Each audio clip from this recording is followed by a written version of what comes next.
The notice had been passed hand to hand before it reached her. She could tell by the soft crease along the fold and the dark smudge near the bottom where someone had held it against a wet surface.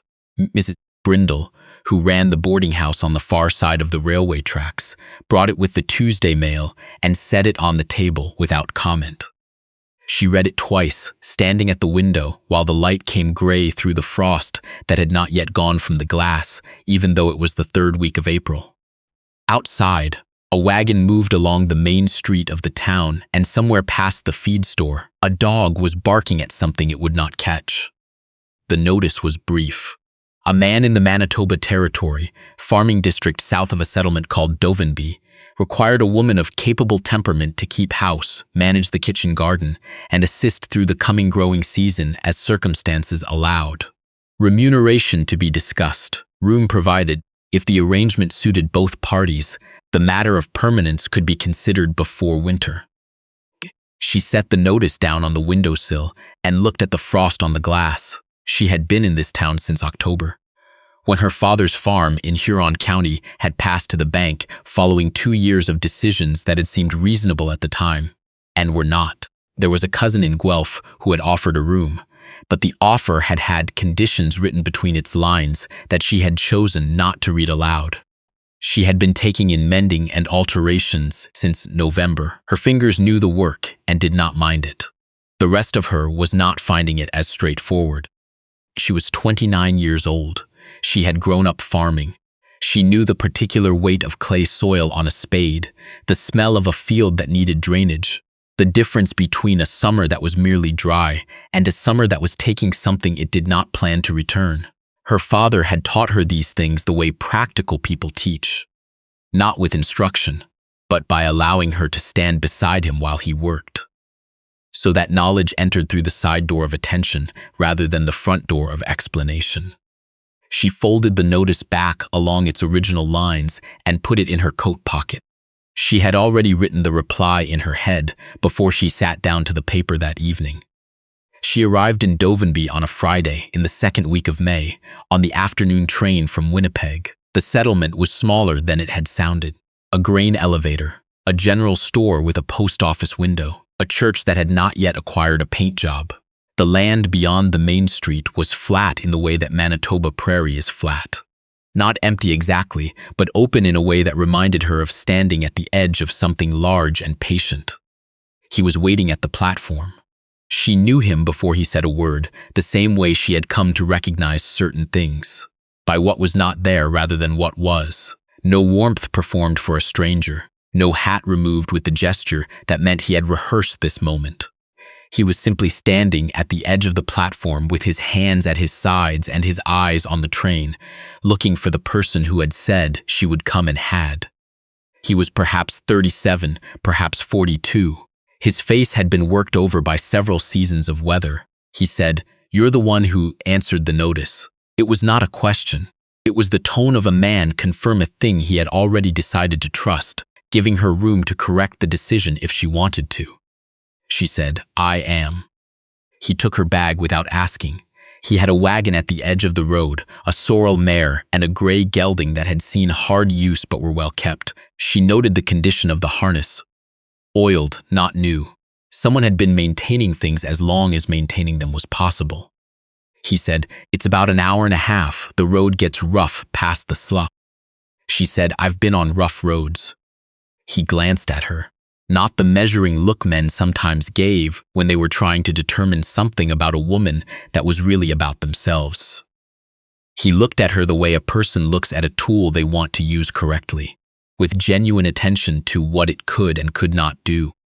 They rode out mostly in silence. The land opened around them, the grass still winter pale at its base but greening along the top, and the sky was that particular shade of Manitoba blue that exists only in May, only in the late afternoon, and only when you are seeing a large sky for the first time in some months. She watched the low places as they passed, the shallow depressions where water had pooled and was only now beginning to shrink back, the pale rings left by last year's standing water, the dark soil of the higher ground and the dull, silvered surface of ground that had been too wet too long.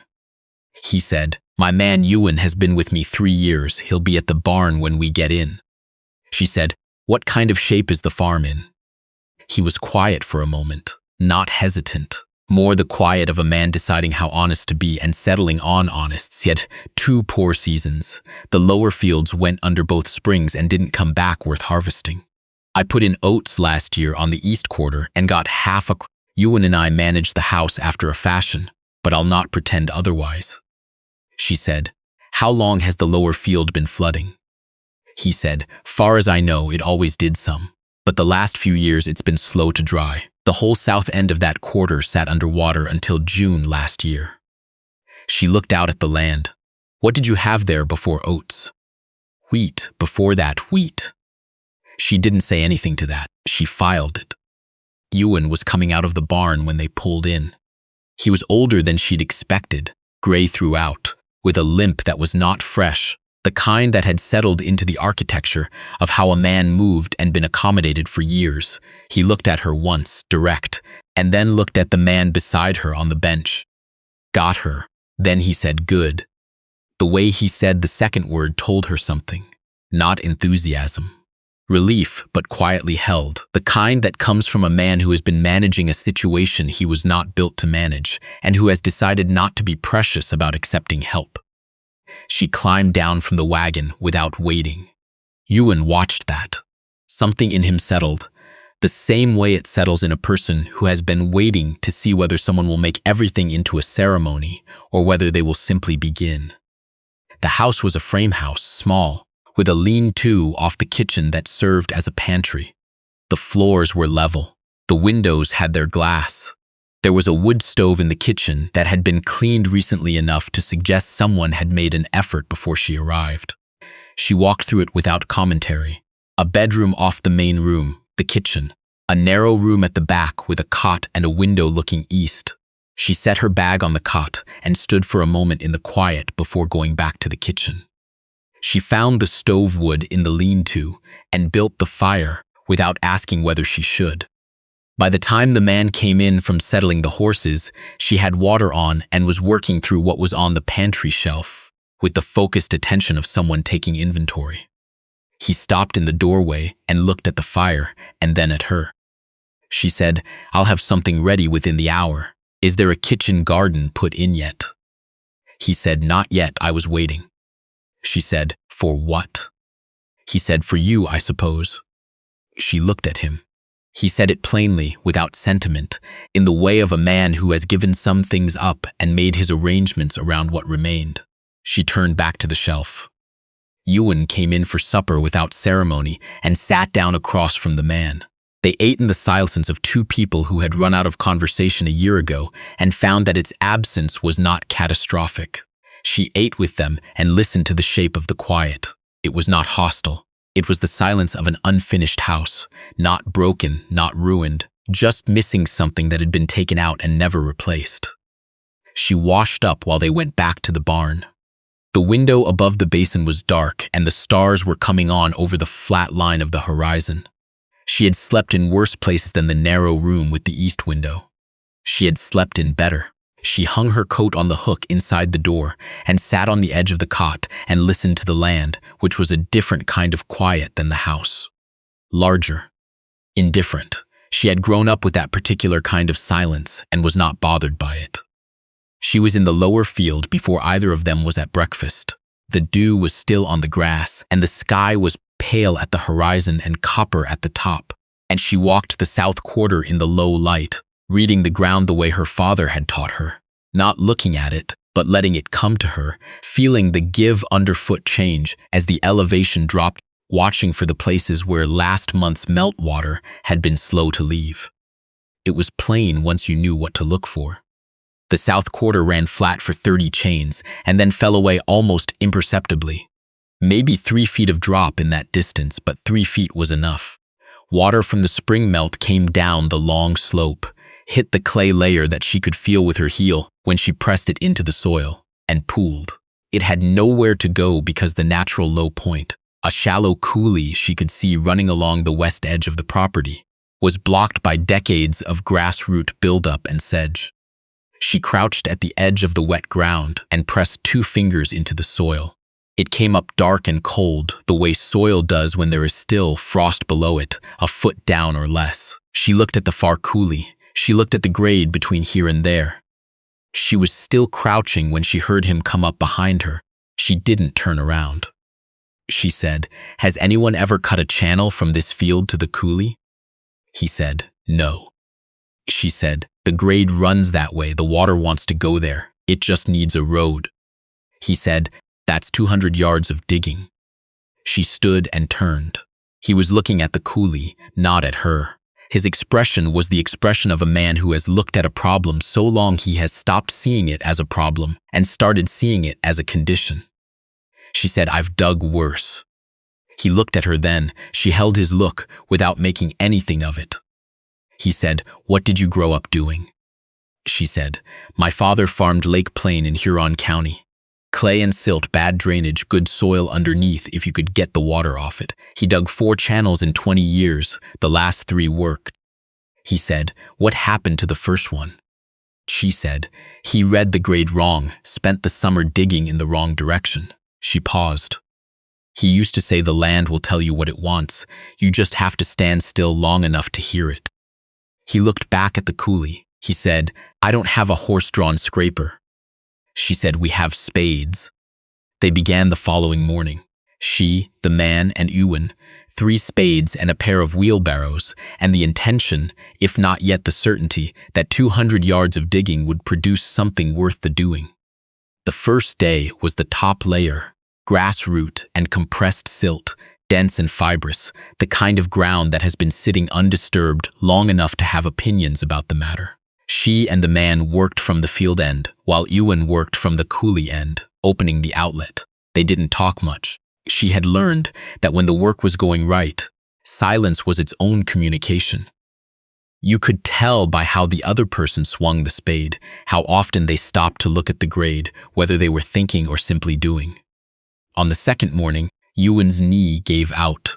She heard him stop and looked over and found him standing with one hand on the wheelbarrow handles, his face arranged carefully into the expression of a man who is pretending something is not happening to him. She put her spade down and walked over. She said, "Sit." He said, "It's fine." She said, "It isn't. Sit down." He sat with the slow lowering of a man whose pride and his knee were having a quiet argument, and the knee was winning. She crouched and pressed carefully along the tendons. He made no sound. She went back to the house and returned with strips of cloth and the small tin of goose grease she'd found in the pantry. And she wrapped the knee the way her father had wrapped his after the summer they'd moved the fence line, and he'd pushed too hard for 10 days running. Ewan watched her work. He said, "You've done this before." She said, "My father's knee did the same thing every summer until he learned to listen to it." He said, "Did he learn?" She said, "Eventually." Something passed across Ewan's face. She didn't look up from the wrapping, but she felt it. The small settling that happens when a person decides they have been seen accurately and are not offended by it. After that, he took the lighter work, clearing the loosened material from behind them, checking the grade with the level she'd found hanging in the barn, keeping the line true. He was better at the grade than either of them.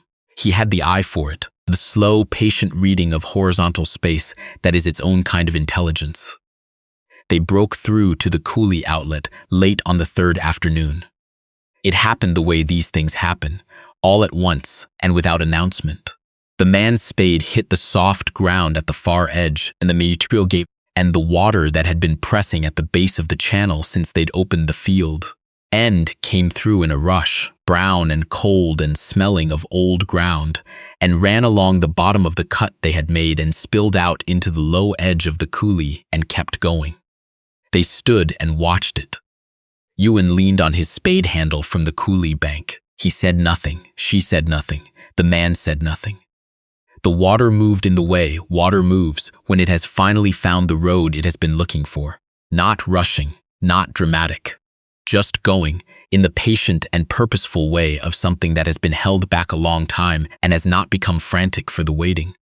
She stood there until the light started dropping, and the channel ran clear at its mouth, and the coulee was carrying the flow south toward wherever the low ground went. She was tired in a way that sat behind her eyes and in the backs of her arms, the kind of tired that is clean, because the work went the way work is supposed to go. She looked at the man. He was still watching the water. She said, "We'll want to check the grade after the next rain. If there's any low spot in the channel, it'll pond before the coulee and we'll need to recut it." He said, "All right." He said it the way a person says a thing when what they really mean is something else, and are not yet equipped to say it directly. The nights were still cold in the second week of May, and she lay in the narrow room and listened to the wind move across the flat land and thought about the channel. She thought about the grade. She thought about the south quarter and what the soil looked like under the clay layer.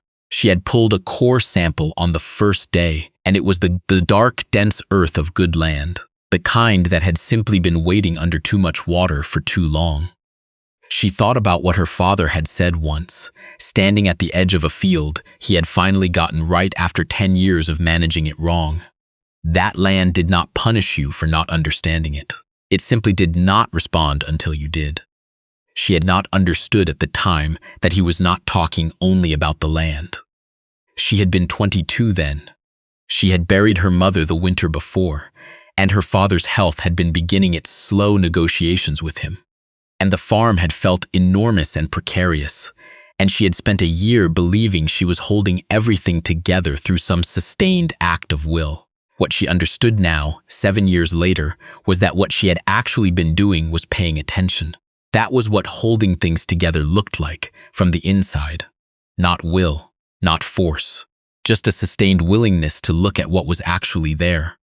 She turned toward the window. The glass was dark and the stars were out, and the land was that particular shade of motionless that it becomes on a clear night, not asleep, just very still and very old and entirely unimpressed by any of this. She was not unhappy. She noticed that.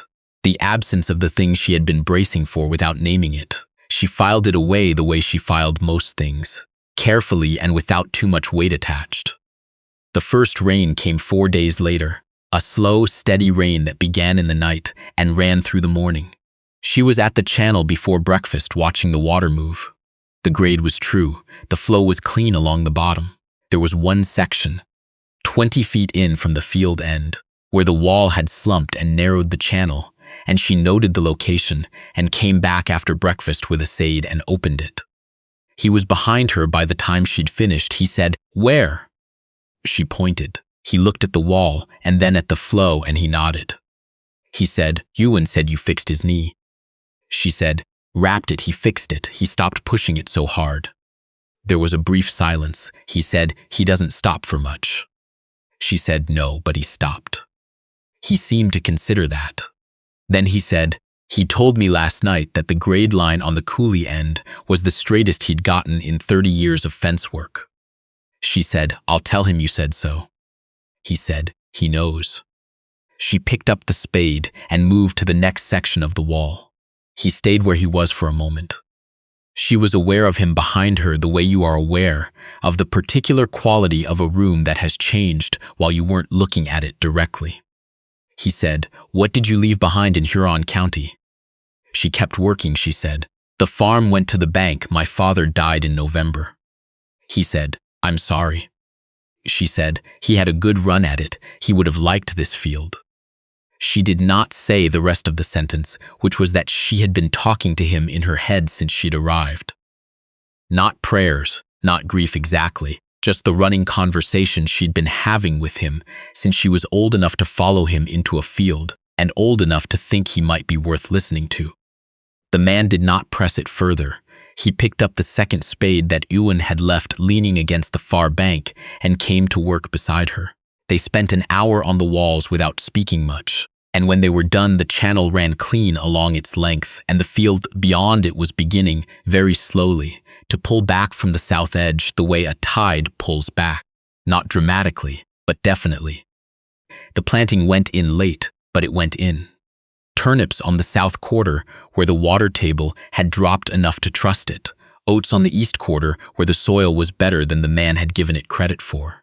She managed the kitchen garden herself and found it larger than she'd expected and in better shape than the modest expectations she'd set. Someone, at some point, had built the beds properly. Ewan, she discovered, had built the beds. He told her this in May with the minimal ceremony of a man describing a thing he had done and expected no credit for, but she noticed he watched her while she assessed them. She said, "The drainage on the fourth bed is off." He said, "I know. I never got back to it." She said, "I'll fix it this week." He said, "I'll give you a hand." After that, Ewan tended to appear in the kitchen garden on the days she worked in it. He didn't ask what needed doing. He looked and found the thing that wanted doing and did it. And they moved around each other in the space without conversation and without the particular friction that happens when two people are deciding whether to trust each other. That decision appeared to have been made quietly and without ceremony, somewhere between the channel and the knee wrapping, and neither of them remarked on it. In June, she took over the account books.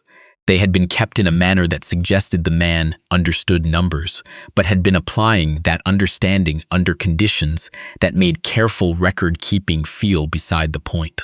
She spent 3 evenings reorganizing them and said nothing about their previous state. He came in on the 3rd evening and found the ledger open and the lamp lit and her working at the desk, and he set a cup of tea on the corner without asking if she wanted it and went to sit in the chair by the window with his own. She looked at the cup. She looked at him. He was reading something or appearing to read something. She wrapped both hands around the cup and went back to the ledger. The harvest was not large. It was better than the previous 2 years, by enough that the difference was visible. And in farming, visible improvement is its own argument. The South Quarter gave them something. Not a full yield, not what the soil was capable of on a good season with proper drainage that had been in for more than 1 year, but enough. Enough to cover the immediate debts. Enough to make a plan for spring.